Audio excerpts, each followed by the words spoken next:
ये अपने पूरी इंडिया की आदत है जी। अपना कोई बंदा बाहर बड़ा काम कर जाए, हम फटाफट उसे रिश्ते जोड़ लेते हैं।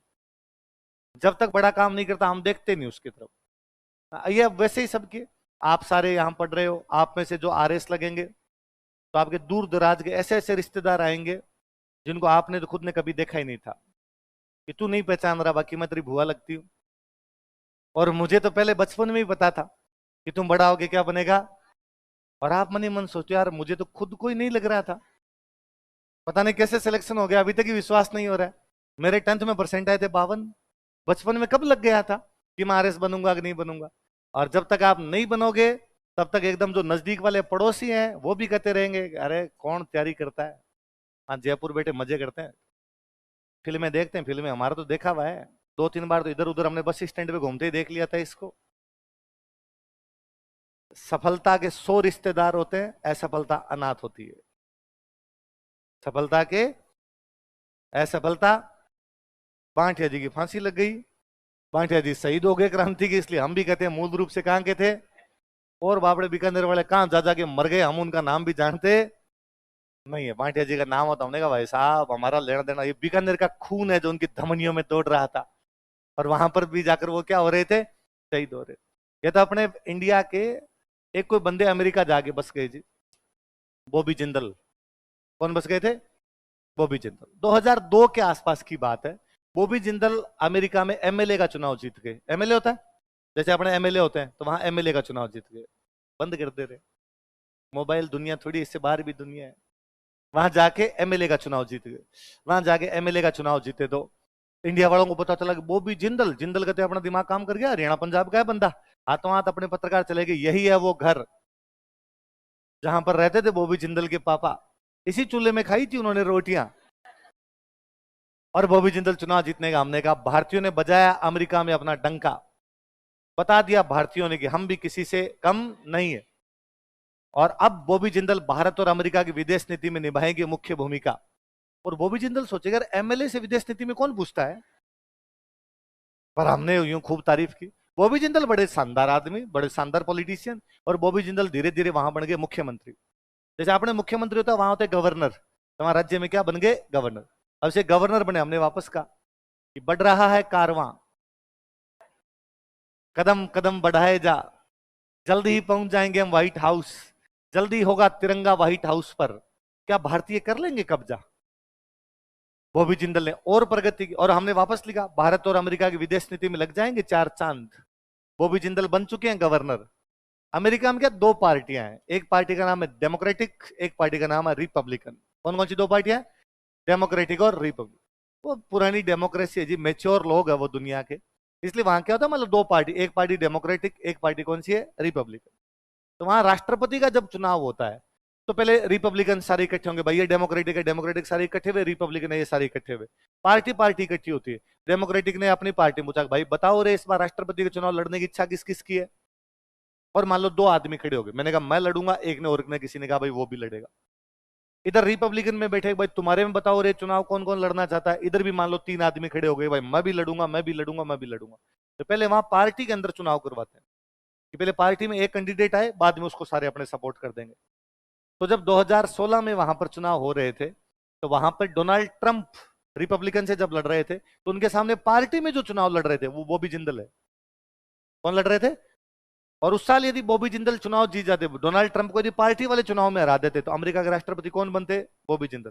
क्योंकि बराक ओबामा लगातार 8 साल तक रह गए थे राष्ट्रपति, और वो डेमोक्रेटिक की तरफ से थे, और अमेरिका वाले डेमोक्रेटिक से तंग आ गए थे, उनको चेंज करना ही था, इसलिए वो ट्रंप को जिताना ही था, रिपब्लिकन को जिताना ही था।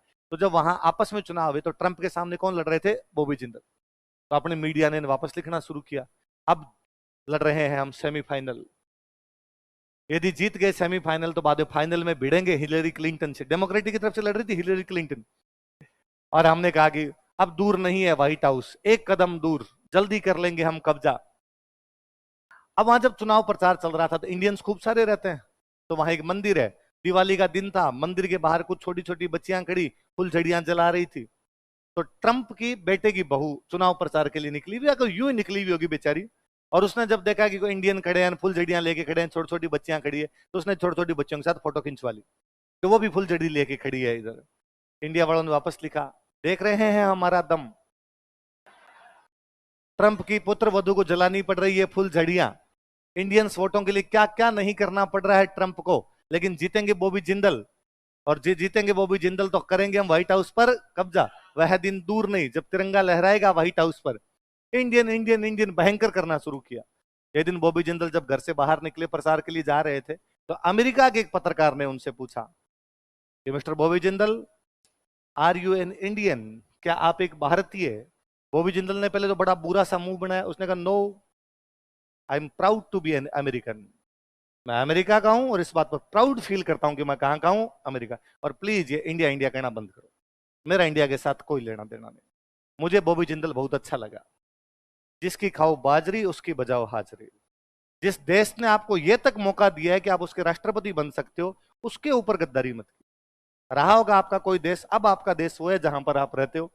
ये तो वैसी बात हुई कि आज इंडिया के अंदर बैठ के और कोई पाकिस्तान पाकिस्तान करे तो अपने क्या कहें उसको, या किसी दूसरे देश का नाम ले तो अपने नहीं कहें कि फिर वहीं चला जा। फिर बॉबी जिंदल को कोई दे दो तो वहीं चला जा। उसने कहा ना भाई साहब, अपने अमेरिका के, अमेरिका से लेना देना है, अमेरिका में चुनाव लड़ेंगे। तो अपने वालों ने कहा कि अच्छा, तो आप हमें कुछ ही नहीं समझ रहे क्या? थोड़ा थोड़ा तो लगते ही हैं आपके। तब जाके हमने पीछा छोड़ा, तब तक हमने इंडिया इंडिया इंडिया करके भयंकर माहौल बना रखा था। इस बार फिर माहौल बनाया हमने। कमला हैरिस जीत गई। कमला हैरिस का दादा चला गया था अमेरिका, वो कभी इंडिया आई नहीं है। फिर भी हमने कहा तमिलनाडु में यही है वो स्कूल जहां पढ़ते थे कमला हैरिस के दादा। हम और राजी है। बाइडन है ना, बाइडन पागल हो रखा है। जो बाइडन का दिमाग सा हिला हुआ है ना आजकल, काम काज वहां कमला हैरिस ही करती है।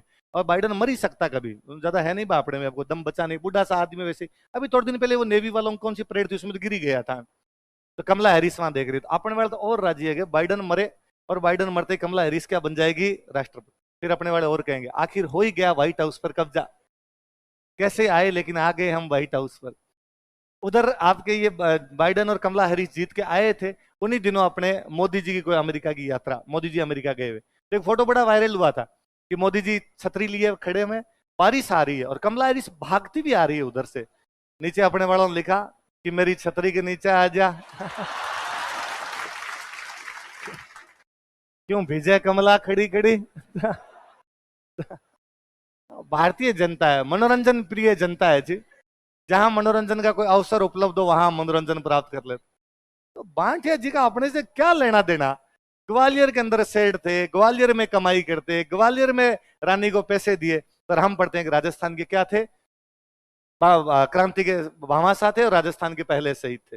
जैसे हमने कहा यार सिलेबस बढ़ाने के लिए थोड़ा बहुत करना पड़ता है। फिर हमने कहा थोड़ा सिलेबस और बढ़ाते हैं। तो एक आदमी अपने राजस्थान आके गया था, तो हमने उसके बारे में पढ़ा। लिखो तांत्या टोपे कब फांसी लगा दी गई? उस सैनिक का नाम था मंगल पांडे। क्या नाम था? तो क्रांति शुरू करने वाला जो पहला कोई बंदा था, वो बंदा कौन था? हालांकि घटना कोई विशेष नहीं, एक बंदे को गुस्सा आता है, एक बंदा गोली चलाता है, दोनों ही नहीं मरते, मरते नहीं है दोनों जिन पे गोली चलाई गई थी, हाथों हाथ सैनिक पकड़ा जाता है और फांसी लगा दी जाती है। पर इस घटना ने मनोवैज्ञानिक रूप से बड़ा असर डाला। धीरे धीरे लोगों को लगने लग गया कि हम भी वैसे ही विरोध करेंगे जैसे विरोध कौन कर रहा है, मंगल पांडे। इसलिए भारत में जिसने विरोध किया, अंग्रेज उसको पांडे कहते थे। क्या कहते? अंग्रेजों की रिपोर्ट आप पढ़ोगे तो रिपोर्ट क्या आएगा, आज हमने 100 पांडे पकड़ लिए, कल 50 पांडे ने हमारा विरोध कर दिया, 1000 पांडे यहां पर पकड़ लिए गए। तो सब जगह पांडे पांडे दिखाई दे रहा था उनको। उस बंदे का नाम क्या था अपना? घटना इतनी है, 29 मार्च को बंदा गोली चलाता है, उसी दिन पकड़ा जाता है, हाथों हाथ पकड़ा जाता है, 8 अप्रैल को फांसी लगा दी जाती है। मेरे ये तो कभी समझ में नहीं आया कि आमिर खान ने 3 घंटे की मूवी बना कैसे दी। आमिर खान घूम रहा है पूरे देश में मंगल मंगल करता हुआ, जो कि इतनी बड़ी कोई घटना ही नहीं हुई थी। पर इस घटना की साइकोलॉजिकल लीड थी हमारे पास, कोई शुरू करने वाला चाहिए था, और वो कौन कर गया था अपना। इस घटना की जानकारियां बाकी भारत में पहुंचने लगी। मेरठ की छावनी में, मेरठ पड़ता है यूपी में, मेरठ, मेरठ छावनी में 24 अप्रैल के दिन 90 फौजियों ने चर्बी वाले कारतूसों का प्रयोग करने से मना कर दिया। उनका ये बड़ी बंदूक भाई साहब, यदि चर्बी वाले कारतूस दोगे तो हम ये बंदूकें चलाएंगे नहीं। फौज में एक ही रूल है, डिसिप्लिन, अनुशासन। आपको डिसिप्लिन मानना पड़ेगा। और कहा कि भाई ये लोग अनुशासन मानने के लिए तैयार नहीं है, ये लोग विरोध कर रहे हैं, इनको गिरफ्तार कर लिया जाए। उन 90 फौजियों को 24 अप्रैल को गिरफ्तार किया गया, जेल में डाल दिया गया, कोर्ट मार्शल हुआ, उन पर केस चलाया गया। 9 मई को उनके केस का फैसला आया, उन सबको जेल कर दी गई। 90 में से 85 फौजी जेल में भेज दिए गए, 5 के खिलाफ को सबूत नहीं मिले, उनको छोड़ दिया गया। अगला दिन 10 मई था, 10 मई को छुट्टी का दिन था। मेरठ छावनी के कुछ फौजी मार्केट में घूमने के लिए गए हुए थे। रास्ते में किसी ने, कोई फौजी था, लड़कियों का ग्रुप जा रहा था, तो किसी लड़की को कुछ बोल दिया। वो कोई कॉल गर्ल्स थी, उनमें से किसी एक लड़की को गुस्सा आया, उसने वापस मुड़ कर उन फौजियों को कह दिया, क्यों अकेली लड़कियों को देख के बड़ी मर्दानगी फूटती है और कमेंट पास करते हो, और कल तुम्हारी आंखों के सामने तुम्हारे 85 भाइयों को हाथ बांध के पीछे जेल में डाला गया, तब तुम्हारी मर्दानगी कहां चली गई थी? अच्छा, लड़की बेइज्जती करते ज्यादा फील होता है, तो उनको बड़ा भयंकर फील हुआ। वो भागकर बाजार से वापस आए और उनके जो 85 साथी जेल के अंदर बंद थे, उनका ताला खोल दिया, क्या जाओ बाहर आ जाओ। अंग्रेजों ने कहा ये क्या कर रहे हो? नहीं साहब, ऐसे नहीं हो सकता, और हमारे भाइयों को अंदर बंद नहीं कर सकते। तो अंग्रेजों को लग रहा है ये तो विद्रोह है यार, ये तो बाकी लोग भी इनके साथ जा रहे हैं। और अंग्रेजों ने जो तोप चलाने वाला था उसको कहा, तोपची तोप बाहर ले आओ, उड़ा दो इन सबको। तोपची इंडियन था, उसने बाहर आके अंग्रेजों को उड़ा दिया। अब मेरठ की छावनी में 2-4 को अंग्रेज बचे, उनको भगा भगा के उन्होंने मारा। अचानक क्रांति हो गई। अब 10 मई को आनन फानन में बिना कुछ सोचे समझे ये सब वो कर गए थे। अब करके तो उन्होंने कहा कि अब ये क्या कर दिया अपन ने, तो अपने अंग्रेज मार दिए, छावनी में अंग्रेजों का राज खत्म है, अब आगे क्या करेंगे? तो किसी ने कहा पूरे भारत में अंग्रेजों का राज खत्म करेंगे। तो तीसरे ने पूछा कि फिर राज किसका आएगा जब अंग्रेजों का खत्म हो जाएगा? कि वो जो पहले था वापस लाएंगे। तो पहले किसका था? पहले मुगल बादशाह का राज था। कि मुगल बादशाह कहाँ रहता है? कि दिल्ली रहता है। आजकल मुगल बादशाह कौन है पता नहीं, कौन जाके पता करते हैं। तो 400 फौजी घोड़े लेकर रवाना हुए मेरठ से दिल्ली। मेरठ से 11 मई की सुबह है, अभी तक दिल्ली की सड़कों पर सवेरा उतरा नहीं है, सूर्य भगवान अभी तक दस्तक नहीं दे रहे हैं। उससे पहले पहले वो 400 फौजी लाल किले के सामने खड़े थे। लाल किले के बाहर गेट कीपर से उन्होंने जाकर पूछा कि ये मुगल बादशाह कौन है आजकल? तो बहादुर शाह जफर। मुगल बादशाह कौन है? सीधा साधा 80 साल का बूढ़ा आदमी बापरा, सुबह शाम हुक्का गुड़गुड़ा लिया करता, दिन में बैठ के अपनी शायरियां लिख लिया करता, इसके अलावा उसको कोई लेना देना। अंग्रेज पेंशन दिया करते, पेंशन से जुगाड़ किया करता था। थोड़े दिन पहले अंग्रेजों का गवर्नर जनरल था डलहौजी, कौन था वो, जाके बहादुर शाह जफर को धमका के हो रहा था कि ये तेरे मरने के बाद तेरे नाम क्या, कि जो बादशाह लगा ना बादशाह, इस तेरी औलाद को कदे बादशाह नहीं लगाएंगे, और तेरे मरने के बाद लाल किला खाली करना पड़ेगा। कहां जाएगा मेरा परिवार? की 2 BHK देख लो बाहर जाके, और ये पेंशन वेंशन बंद, नरेगा शुरू करो तुम्हारी, हम कोई पेंशन नहीं देंगे। इसलिए मुगल बादशाह थोड़ा थोड़ा अंग्रेजों से परेशान सा था बेचारा, यार मेरे परिवार को निकालेंगे। पर सीधा आदमी था, कोई अंग्रेजों के खिलाफ बगावत नहीं कर रहा था, चुपचाप बैठा था। गेट कीपर को उन 400 फौजियों ने कहा कि हाँ वो अंदर जो कोई है ना उसको जाके कहा हम उससे मिलना चाहते हैं। गेट कीपर आया, गेट कीपर ने कहा भाई बाहर 400 फौजी खड़े हैं, उनका ऐसा कहना है कि हम मेरठ के बागी हैं, बागी रिबेलियंस है, हम वहां से विद्रोह करके आए हैं और मुगल बादशाह से मिलना चाहते हैं। मुगल बादशाह ने कहा यार दोपहर में मिलाना यार, सुबह सुबह चाय का टाइम है, थोड़ी देर बाद मिलेंगे। वो गेट कीपर बाहर जाता, उससे पहले 400 फौजी अंदर आ गए। हाँ भाई साहब कौन है? मुगल बादशाह कौन है तुम्हारे में से? मुगल बादशाह ने कहा मैं हूं मुगल बादशाह। अरे आप हो, वेरी गुड वेरी गुड, नीचे क्यों बैठो, सिंहासन पर बैठो। मुगल बादशाह सिंहासन पर बैठेगा। उसने कहा कैसे? क्योंकि मेरठ में अंग्रेजों का राज खत्म कर दिया गया, अब पूरे भारत में अंग्रेजों का राज समाप्त किया जाएगा और आप मुगलिया सल्तनत की तख्तो ताज के वारिस बनेंगे, आप पूरे हिंदुस्तान पर वापस राज करेंगे। उसने कहा मेरे समझ नहीं आया मामला, मतलब अंग्रेज कैसे खत्म हो जाएंगे कि मार देंगे सब जगह अंग्रेजों को? उसने कहा रुको रुको, जब सारे अंग्रेज मर जाएंगे मुझे पेंशन कौन देगा? अरे क्या यार भाई साहब, टैक्स आप लोग यार पूरी इंडिया का, बाद में आप बादशाह बनोगे एकदम।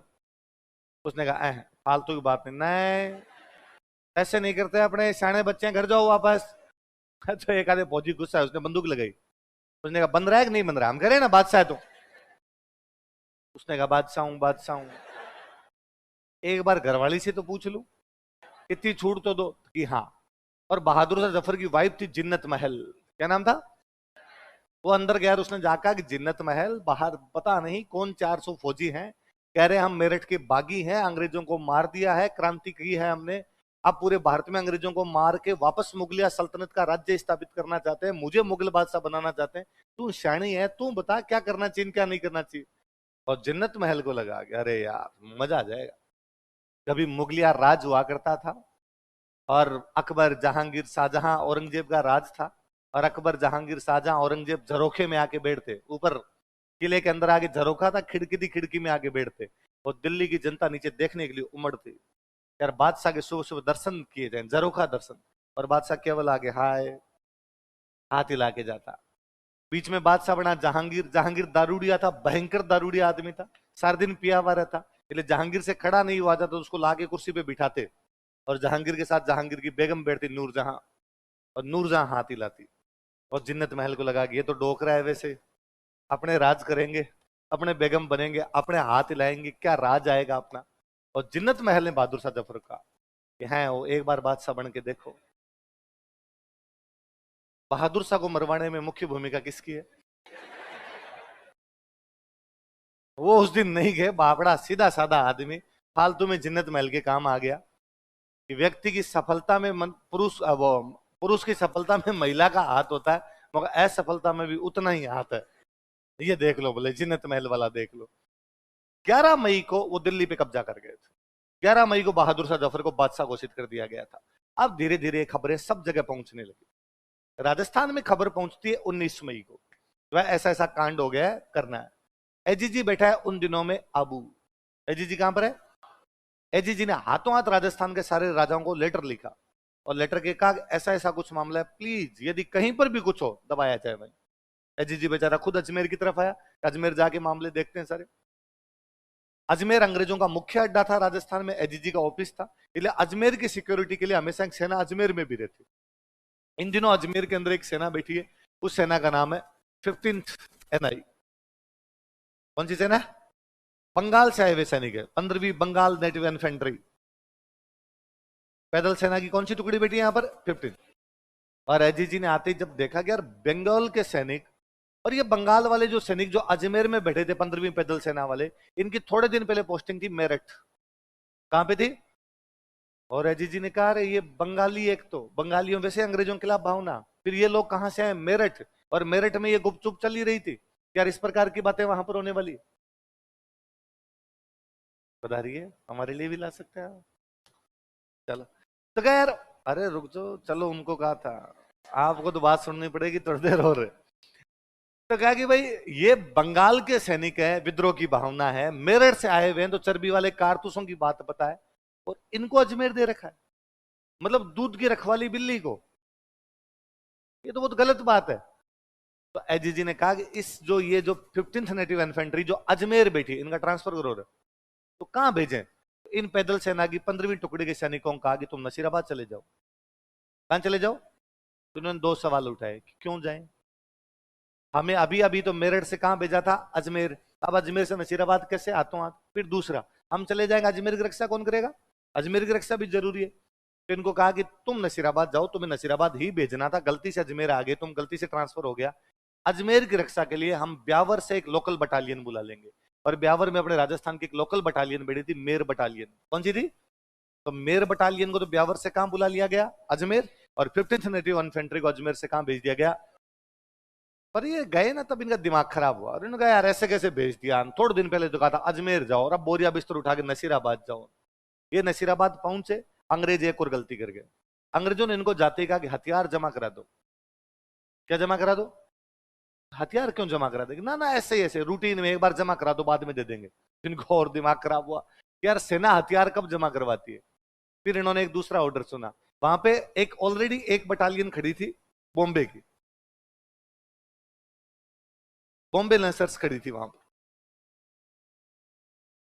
ये जो बॉम्बे लेंसर्स खड़ी थी, इसको अंग्रेजों ने कहा कि तोप भर के तैयार रखो। अंग्रेजों को लगता था ये विद्रोह तो करेंगे तो तोपे वोपे भर के तैयार रखी जाए। 15वीं वालों को कहा हथियार जमा करा दो, बॉम्बे वालों को कहा तोप भर के तैयार रखो। तो 15वीं वालों के ढंग से समझ में आया कि तोपे अपने भी चलेगी। जब किसी आदमी को ये पता चलता ना तेरे को मारेंगे, हर कोई आदमी प्रयास करेगा कि मार के मरू। 15th वालों को जैसे ही पता चला कि अपने को मारेंगे, उन्होंने कहा अंग्रेज मारेंगे उससे पहले अपने ही मारो। और 28 मई को क्रांति कर देते हैं। कब क्रांति कर देते हैं? तो राजस्थान में क्रांति की शुरुआत होती है 28 मई को। कौन सी छावनी से? नसीराबाद। कौन सी इन्फेंट्री करती है? 15वीं नेटिव इन्फेंट्री। कहां के सैनिक थे? सारे बंगाल। तो नाम ही था बंगाल नेटिव इन्फेंट्री। क्या नाम था? लेकिन से आबू में क्रांति करते हैं। आबू में क्रांति करने के बाद कौन सी छावनी के फौजी हैं? एरनपुरा। तो आबू से वापस कहां पे है? एरनपुरा। और जो इनके बाकी साथी बैठे उनको कहा खड़ो खड़ो खड़ो, क्या हुआ कि हमने क्रांति कर दी, अब क्या? अब दिल्ली चलते हैं। कहां चलते हैं? क्योंकि विद्रोह का सबसे बड़ा केंद्र कौन सा था? दिल्ली।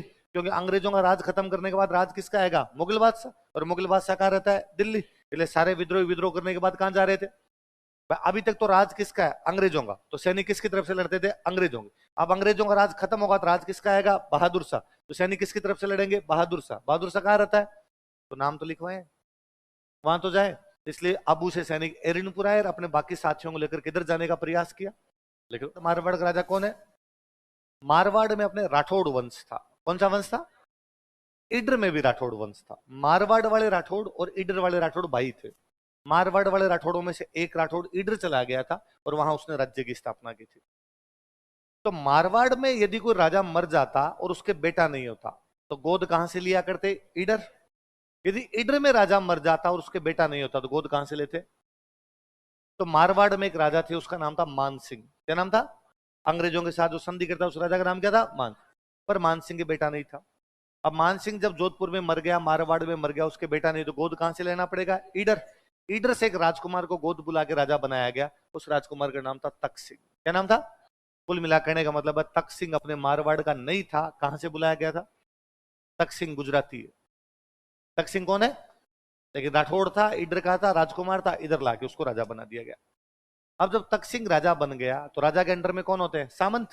तो कई सामंत है अलग अलग, यहाँ पर एक सामंत है, कोई यहाँ पे सामंत है, ऐसे अलग अलग प्रकार के कई सामंत। इन सामंतों के साथ में तख्त सिंह की बननी थोड़ी बंद हो गई। एक तो वैसे अंग्रेजों के आने के बाद में सामंतों के अधिकार क्या हो गए थे? समाप्त। तो थोड़े बहुत अधिकार बचे हुए थे, वो भी तख्त सिंह के चक्कर में वो अधर झूल के अंदर है। तख्त सिंह उनकी बातें नहीं मान रहा। मारवाड़ में एक छोटा सा ठिकाना पड़ता था, उस ठिकाने का नाम था बिठोड़ा। कौन सा ठिकाना था? बिठोड़ा का सामंत मर गया। अब नया सामंत बनाना है वहां पर किसी को, और तख्त सिंह ने एक नया सामंत बनाया यहां पर। उस बंदे का नाम है कानजी। क्या नाम है? कहां का सामंत बनाया गया? कौन बनाएगा सामंत? राजा। राजा ने बना दिया कानजी को। जब कानजी को सामंत बनाया गया तो यहां पास में एक बड़ा ठिकाना पड़ता है, उस ठिकाने का नाम है औवा। क्या नाम है? और औवा का जो सामंत है उनका नाम है कुशाल सिंह चंपावत। क्या नाम है? कहां के सामंत है? कौन सी रियासत में? मारवाड़। और पास में छोटा सा ठिकाना कौन सा है? और बिठोड़ा के सामंत कौन है? कौन है? कांत। और औवा के? तो कुशाल सिंह चंपावत ने तख्त सिंह को कहा कि भाई कान जी को किसको पूछ के बनाया? कान जी को मत बनाओ, दूसरे आदमी को बनाओ। उसने कहा किससे पूछ के बनाया? मतलब मैं राजा हूं, मेरी मर्जी आएगी उसको सामंत बनाऊंगा, मेरी मर्जी आएगी उसको सामंत हटाऊंगा।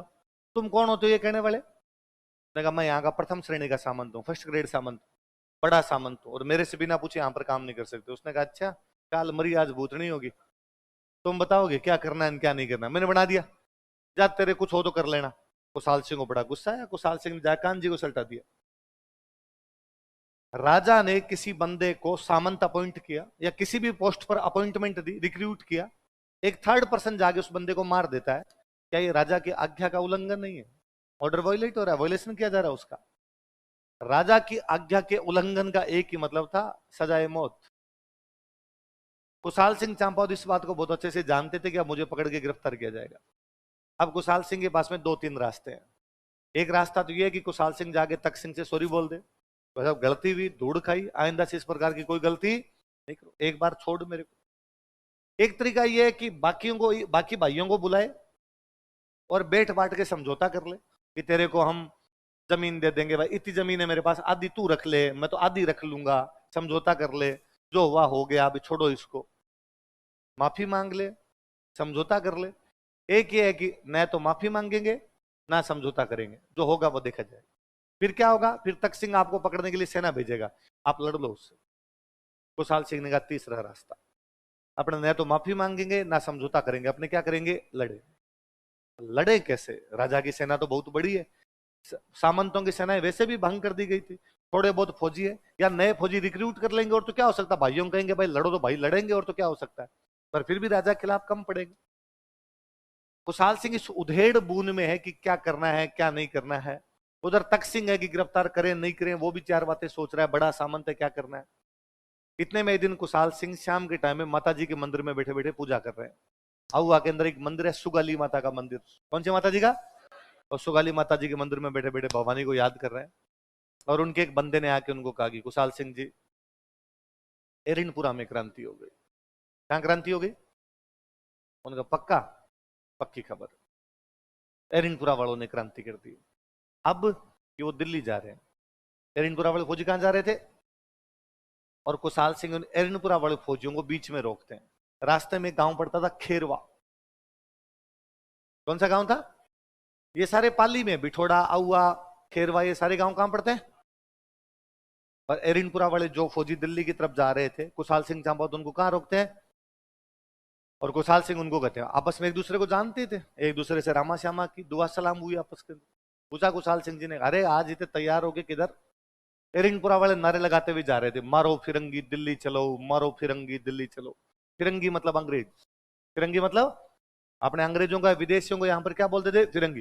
फिरंगियों को मारेंगे और कहां पे कब्जा करेंगे? अब जाके दिल्ली, दिल्ली जाएंगे।